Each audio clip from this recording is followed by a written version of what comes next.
ये कमरे के अंदर घंटों करी गई अन्य भाषा की प्रार्थना है, जिससे प्रभु ने जो चीजें सही होनी है वो सही करी। शैतान जानता है इनसे वही छीन लो जहां से सामर्थ प्रोड्यूस होती है, तो ये क्या हो जाएगा, फिर ये ज्ञानी हो जाएंगे, सामर्थहीन ठंडे ईसाई जिनके पास बड़ी बड़ी बातें तो हैं मगर खुदावंत का कोई सामर्थी काम इनके पास नहीं होगा।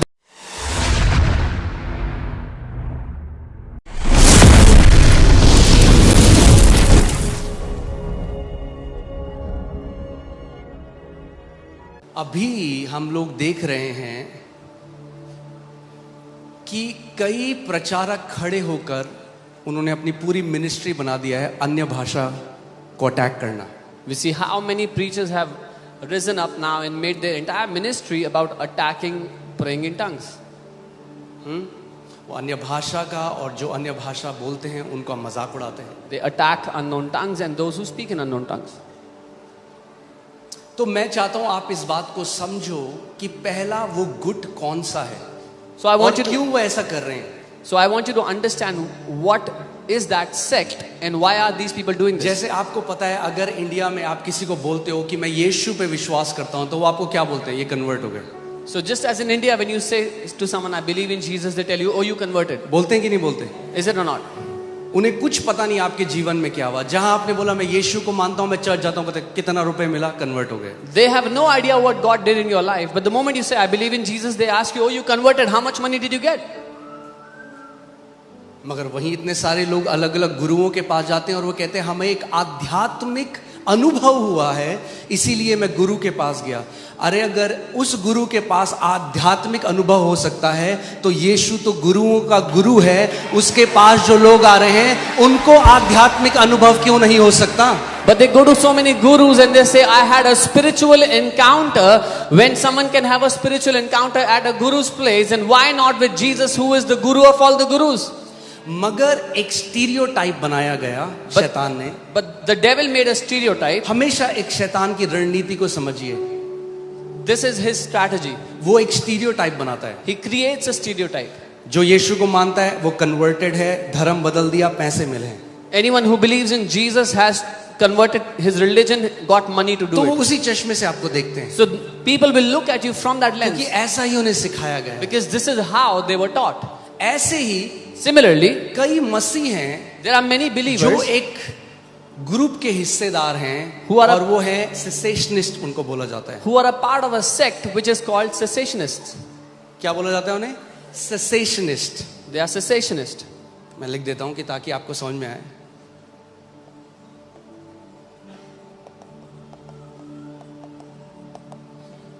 अब Now, मसीह की देह में अलग अलग लोग एग्री और डिसएग्री करते हैं बहुत चीजों को लेकर। in the body of Christ, many people agree and disagree on certain things.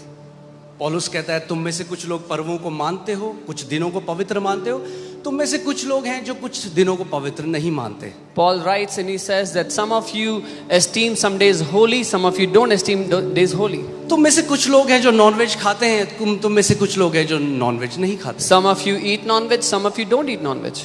तो वो कहता है जो एक दिन को पवित्र मानता है वो उस पर दोष ना लगाए जो दिनों को पवित्र मानता है, और जो दिनों को पवित्र नहीं मानता वो उस पर दोष ना लगाए जो दिन को पवित्र मानता है। And he writes that he who esteems some days holy, let him not condemn the one who doesn't esteem those days holy, and vice versa. पौलुस ये कहना चाह रहा है कि अलग अलग डिनोमिनेशंस में डिसएग्रीमेंट्स हैं वचन की शिक्षा को लेकर। Paul is saying there are disagreements in the teaching of the word among different denominations. और वो ठीक है डिसएग्रीमेंट तक, And disagreements are okay.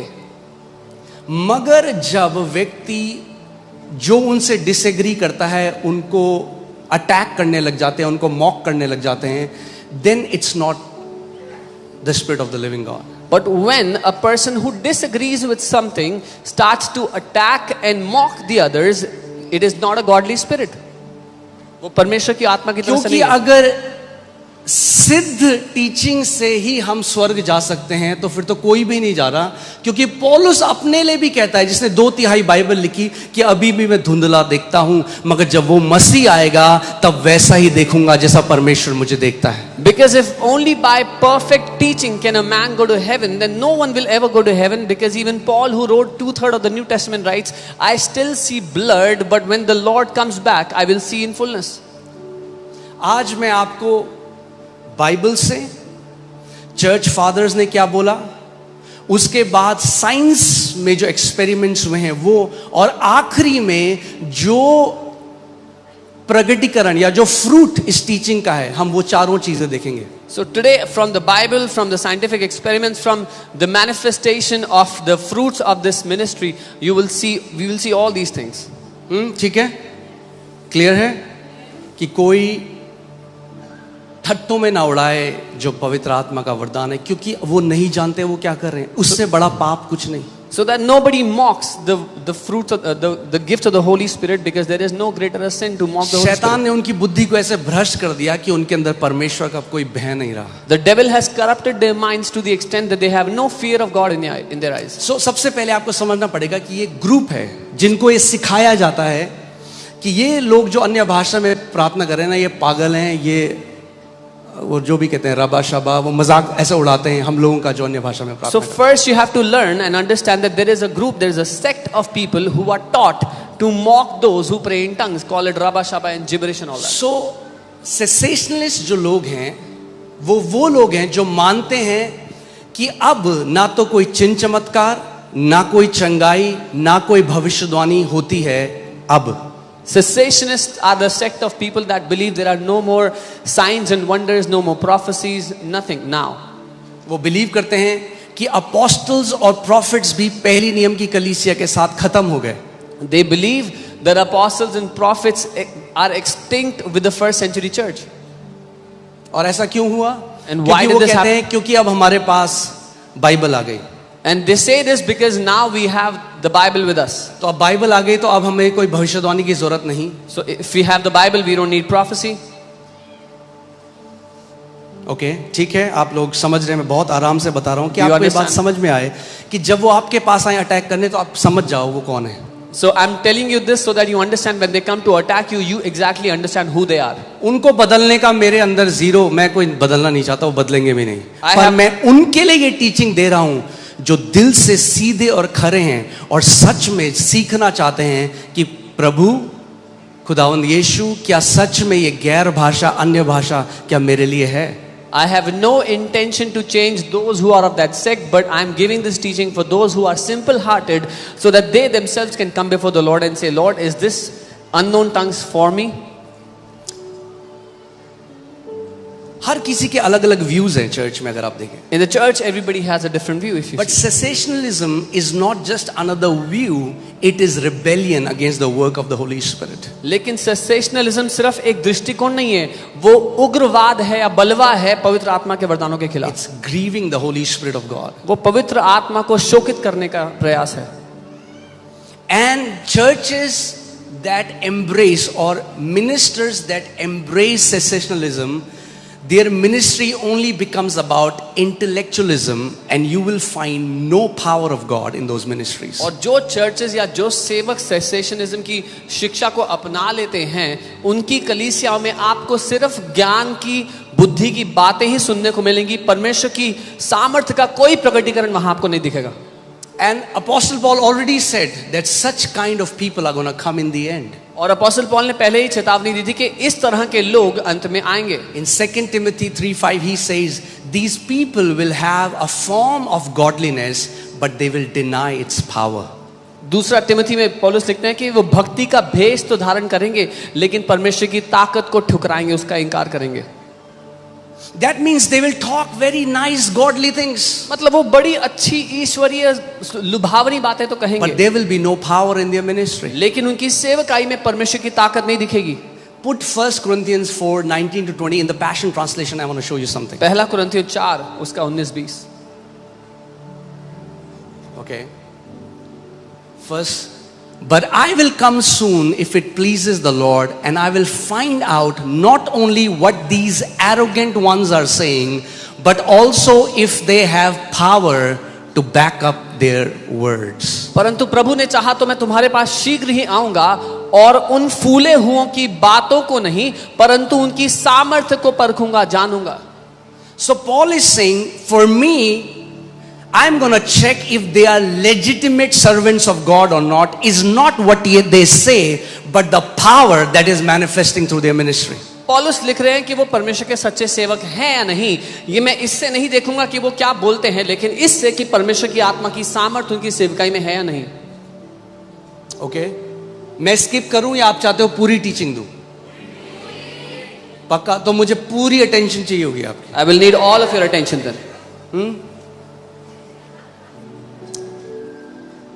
Because मैं फाउंडेशन आज आपको बनाना चाहता हूं कि कोई भी आपको आपके प्रतिफल से वंचित ना करने पाए. Because I want to lay down the foundation so that no one can steal your reward, your fruit from you. जो आप यह देख रहे होते हुए ये कमरे के अंदर घंटों करी गई अन्य भाषा की प्रार्थना है, जिससे प्रभु ने जो चीजें सही होनी है वो सही करी. What you are seeing happening in this place is hours of unknown tongues prayer in a small room where the Lord changed the things that needed to be changed.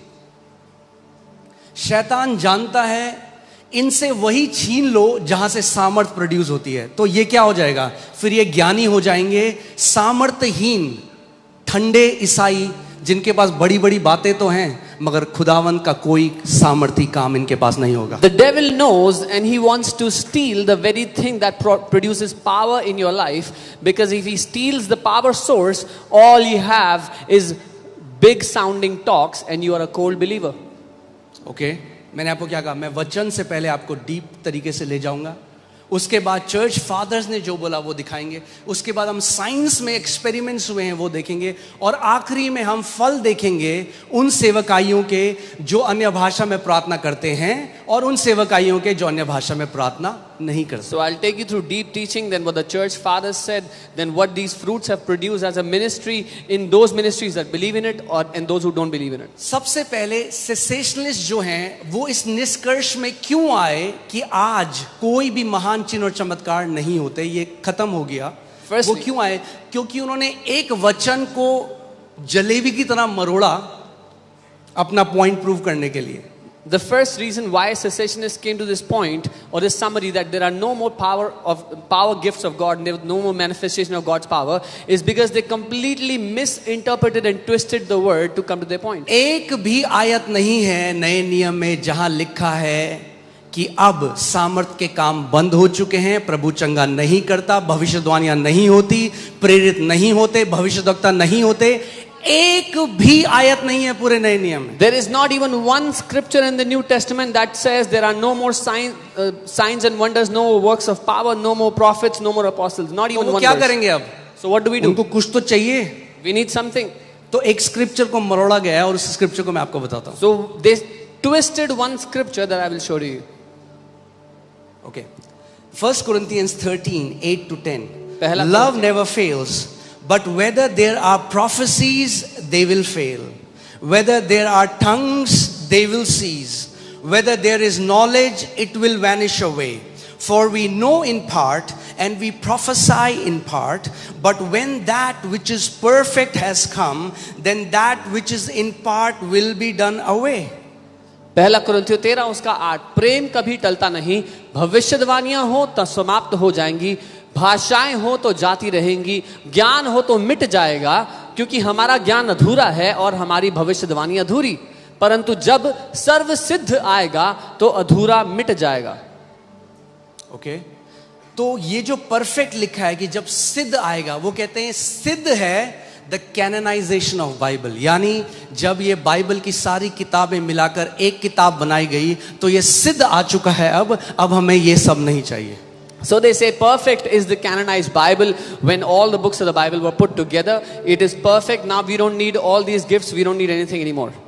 ये बहुत ही खराब बाइबल इंटरप्रिटेशन है. This is very bad Bible interpretation.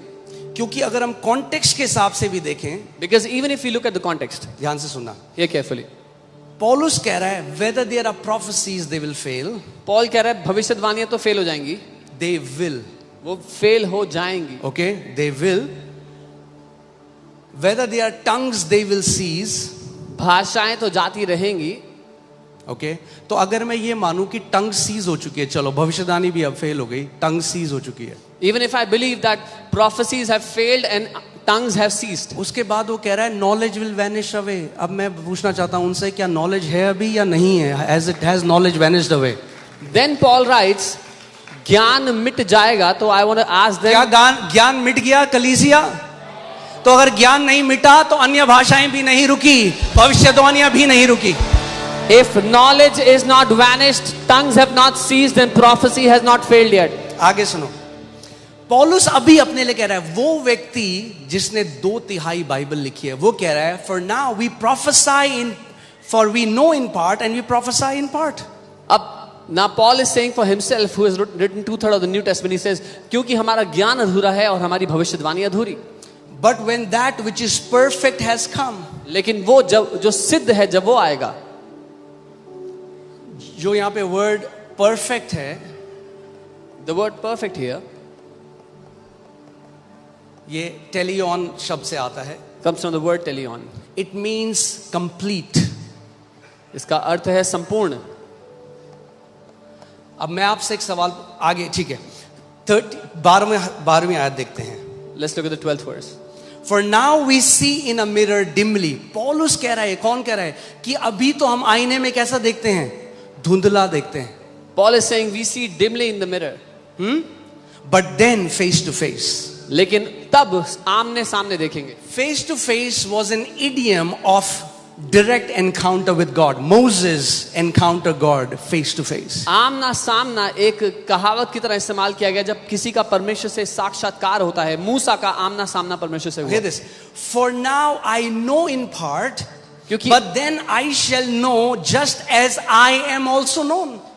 इस समय मेरा ज्ञान अधूरा है, परंतु उस समय ऐसी पूरी रीति से पहचानूंगा जैसा मैं पहचाना गया हूं. सुनो मेरी बात. ये carefully.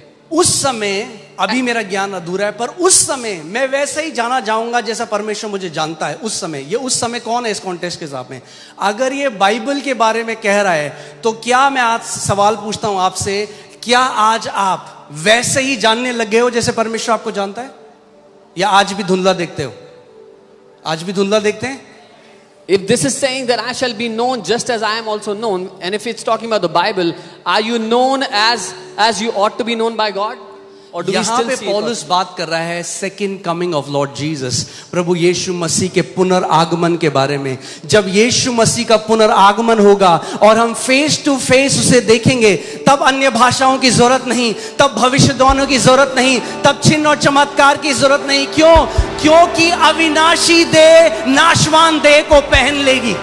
Here Paul is talking about the second coming of the Lord Jesus. When he comes, we will not need prophecies anymore, we will not need tongues anymore, because this mortal flesh will put on the immortal. Amen.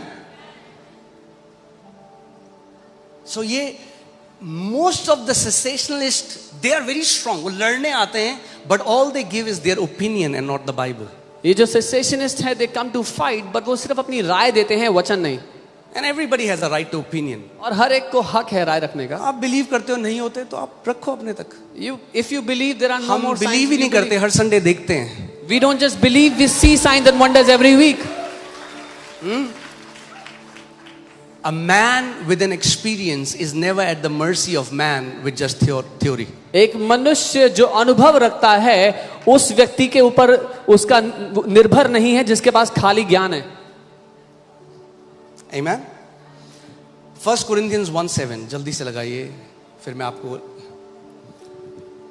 क्या कह रहा है पौलुस. So that you are not lacking in any spiritual gift which comes from the Holy Spirit, as you eagerly wait with confident trust for the revelation of our Lord Jesus Christ when he returns. So spiritual gift कब तक है? Until he comes back. यहां तक कि किसी वरदान में तुम्हें घटी नहीं, और तुम हमारे प्रभु यीशु मसीह के प्रकट होने की बाट जोते हो. ही इज टॉकिंग अबाउट वो जो आत्मिक वरदान है मसीह के आने तक है. यानी आत्मिक वरदान कब तक रहेंगे कलीसिया में? जब तक प्रभु यीशु मसीह वापस ना आ जाए. Till when will these spiritual gifts be in the church? Until the Lord Jesus comes back. Okay, teaching की जरूरत है कलीसिया को, The church needs teaching. क्योंकि आजकल क्या है, कोई भी यूट्यूब में जाके देख रहा है कुछ भी, Because anybody can go to YouTube. और अगर and watch स्ट्रांग anything. नहीं है आत्मा में तो शैतान अटैक डालेगा माइंड में, And if you're और not, वो व्यक्ति जो गैर भाषा में प्रार्थना करता था अब बोलेगा अब मैं गैर भाषा में प्रार्थना नहीं, ये तो अबड़ा अबड़ा अबड़ा कर रहे हैं. and if someone is not strong in the spirit, the enemy will attack that, and now they will say, I don't pray in tongues anymore. It's फिर just देखो gibberish. उनके साथ क्या होगा 6 महीने में. And then see what happens to them in 6 months.